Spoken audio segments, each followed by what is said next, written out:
আসসালামু আলাইকুম। আজ নিউজ থাকছে বলিউড থেকে। ভেঙে যাচ্ছে দীপিকা রণবীরের সংসার।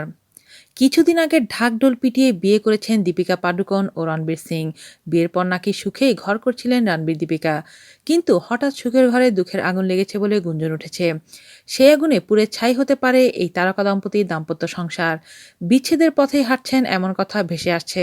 হঠাৎ এমন কি হলো যার জন্য বিয়ের ৫ মাসের মধ্যেই বিচ্ছেদের পথে হাঁটছেন তারা?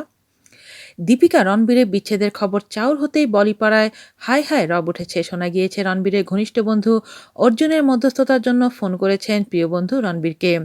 একদিকে অর্জুন যখন সপ্তাহ দুয়েকের মধ্যেই মালাইকার সঙ্গে গাঁটছড়া বাঁধছেন, তখন বন্ধু রণবীর বিচ্ছেদের পথেই হাঁটছেন। খবরে বলা হয় রণবীরের অদ্ভুত কাণ্ড কারখানায় মেজাজ হারিয়ে ফেলছেন দীপিকা। স্বামী স্ত্রীর মধ্যে ঝামেলা এমন পর্যায়ে পৌঁছেছে যে সিনেমার সেট ছেড়ে চলে এসেছিলেন অভিনেত্রী। রণবীরের পোশাকে রুচি নিয়ে বিরক্ত দীপিকা। রণবীরের পোশাক নির্বাচন একদমই পছন্দ করেন না বলে প্রকাশ্যে জানিয়েছিলেন এই অভিনেত্রী। তাছাড়া রণবীর যেরকম পোশাক পরেন তাতে নাকি প্রকাশ্যে দীপিকার ভাবমূর্তিও নষ্ট হচ্ছে। আর ছবির প্রচারে গিয়ে রণবীরের এদিক ওদিক ঝাঁপিয়ে পড়ার মতো কার্যকলাপেও বিরক্ত দীপিকা। ভেবেছিলেন বিয়ের পর সব ঠিক হয়ে যাবে একসঙ্গে থাকতে থাকতে, কিন্তু হলো আর কই।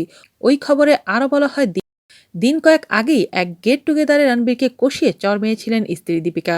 তবে বিচ্ছেদের ব্যাপারে এখনও রণবীর দীপিকার বক্তব্য পাওয়া যায়নি। আজ এ পর্যন্তই। আল্লাহ হাফেজ।